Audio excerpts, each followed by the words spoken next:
Assalamualaikum, kembali lagi di kelas bahasa Inggris. Kita masuk ke pertemuan yang ke-21.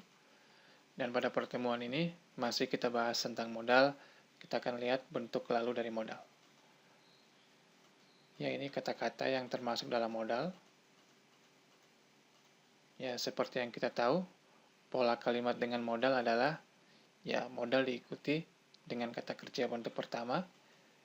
Misalkan ya saya pakai contoh dengan will di sini. Saya akan telepon kamu.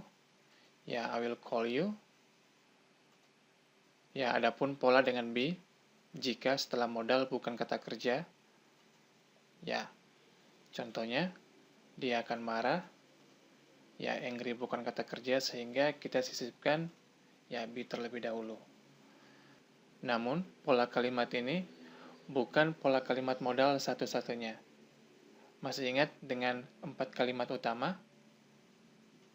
Ya, ini masih tergolong kalimat dasar, adapun kalimat sedang, sudah, dan sudah yang masih berlangsung. Misalkan, ya saya kasih bagannya di sini. Saat Andi datang besok, ya saya sedang mengajar. Saat Andi datang besok, apakah Andi ketemu Iwan? Ya tidak, karena Iwan sudah pergi ke Bali. Saat Andi datang besok, saya sedang mengajar. Saya sudah mengajar berapa lama? Ya kurang lebih 30 menit. Nah, ketika diterjemahkan, saya sedang mengajar, kita gunakan pola yang kedua. Ya, I will be teaching. Iwan sudah pergi ke Bali. Ya, kita gunakan pola yang ketiga. Ya, untuk sudah dan masih berlangsung, kita gunakan pola yang keempat. Nah, selain will, yang mempunyai pola 4 seperti ini, modal lainnya seperti should, must, could, dan may atau might juga mempunyai pola yang sama. Kita lihat contohnya. Ya, saya pakai kata should terlebih dahulu. Anda bisa lihat, should verb 1. Ya, hanya saja will kita ganti dengan should. Ya, sama semua. Sekarang kita lihat perbedaannya antara should dan will. Nah, berbeda dengan will, should terbagi menjadi 2. Kalau will, 4 pola kalimat ini digunakan untuk waktu nanti. Untuk should, 2 kalimat pertama digunakan untuk waktu sekarang dan nanti, sedangkan 2 kalimat berikutnya digunakan untuk waktu lalu.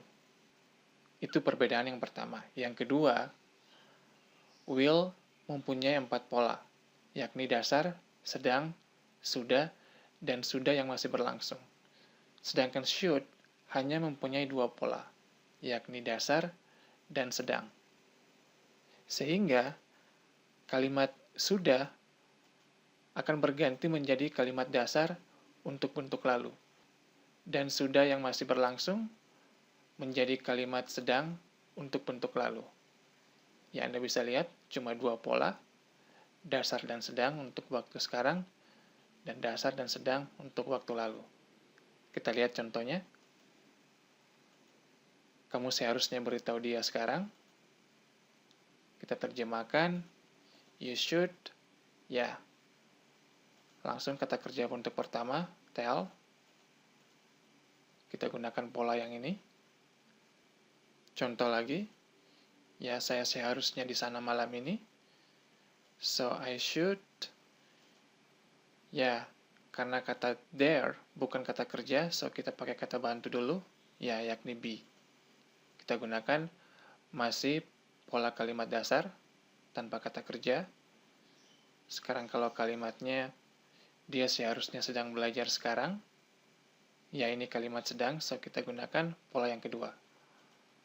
He should, ya untuk sedangnya kita pakai be dulu diikuti oleh kata kerja ing menjadi ya studying. Oke, hanya 2 kalimat, dasar dan sedang. Sekarang kita lihat bentuk lalunya. Namun sebelumnya, saya ingin Anda kenali antara perbedaan should yang digunakan untuk waktu sekarang dan should yang digunakan untuk waktu lalu. Ya, cirinya sangat sederhana. Should untuk waktu lalu selalu diikuti dengan have. Should have, dan should have. Oke? Kita lihat contohnya. Kamu seharusnya beritahu dia tadi pagi. So, kita terjemahkan. Ya, seharusnya, karena ini lampau. So, kita pakai, ya, ada have-nya. Disingkat menjadi should have. Nah, untuk beritahu, kata kerja yang kita gunakan adalah, ya, bentuk ketiga. Kenapa kata kerja bentuk ketiga? Karena didahului oleh have, bukan should. Setelah have, harus diikuti kata kerja bentuk ketiga. Ya, Anda bisa lihat perbandingan pada dua kalimat ini. Pada kalimat yang pertama, kamu seharusnya beritahu dia sekarang. Ya, ini saran agar melakukan sesuatu. Namun kalimat, kamu seharusnya beritahu dia tadi pagi, ini sifatnya sudah terlanjur. Saya menyayangkan karena Anda tidak memberitahunya tadi pagi. Oke? Kita lihat contoh kalimat lain lagi. Kamu seharusnya di sana kemarin. Ya, kita terjemahkan. Ya, untuk seharusnya karena lampau, ada have-nya menjadi should have. Sekarang kita lihat, ya di sana bukan kata kerja, so kita pakai kata bantu. Ya, sekarang yang kita pakai adalah been. Bukan be lagi. Karena telah didahului oleh have. Ya, Anda bisa lihat perbandingan pada kedua kalimat ini. Kalimat saya seharusnya di sana malam ini, ya ini saran agar Anda datang nanti malam. Namun kamu seharusnya di sana kemarin, sekali lagi ini sudah terlanjur. Saya menyayangkan karena Anda tidak datang kemarin. Contoh lain lagi, dia seharusnya sedang belajar semalam. Ya ini sedang belajar namun semalam. So yang kita gunakan adalah ya pola kedua untuk waktu lampau. So, untuk seharusnya, ya tetap ada have-nya, should have. Nah, untuk sedang belajar, ya pola kalimat sedang sederhana, kata bantu, kata kerja ing. Namun kata bantu yang kita gunakan sekarang adalah been, ya kata kerja ing. Namun seperti yang telah kita pelajari, untuk menggambarkan situasi yang sedang berlangsung di waktu lalu, kita butuh keterangan waktu yang spesifik. So, kita bisa tambahkan, ya, ketika bapaknya pulang. Dia seharusnya sedang belajar semalam ketika bapaknya pulang. Oke, sekarang kita coba latihan. Kosakatanya, tugas Anda, klik pause dan kerjakan latihannya. Kita lihat jawabannya sekarang. Yang pertama, ya ini saran agar Anda menelpon dia. So, kita pakai should biasa. Ya, kita gunakan pola yang ini. Untuk kalimat yang kedua, kamu seharusnya telepon dia kemarin. Ya, ini merespon peristiwa yang sudah terjadi. Saya menyayangkan karena Anda tidak menelponnya kemarin.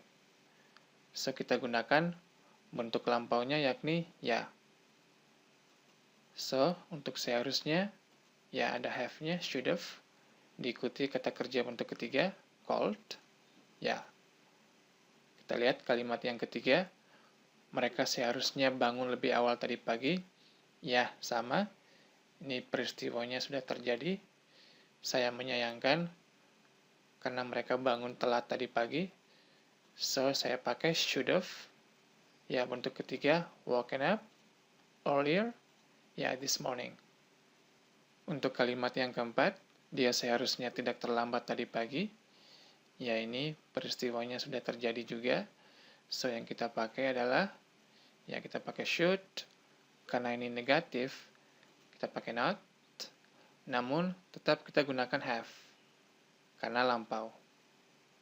Nah sekarang kita pakai kata bantu dulu yakni been. Karena terlambat atau late bukan kata kerja. Kalimat yang kelima, saya seharusnya tidak datang semalam. Ya, ini merespon kejadian yang telah terjadi. Saya menyesal karena datang semalam. So, saya bisa mengatakan, I should, Ya, saya tambahkan not dulu karena tidak. Namun kata have-nya tetap. Langsung kita pakai datang kata kerja bentuk ketiga. Ya, I should not have come last night. Atau I shouldn't have come last night. Oke, saya kira cukup untuk materi kita hari ini, yakni modal bentuk lalu yang menggunakan should. Pada pertemuan berikut, kita akan lihat bentuk lalu yang menggunakan must, could, may, dan might. So, cukup untuk hari ini. Makasih sudah nonton. Kita ketemu lagi pada pertemuan berikut. Bye.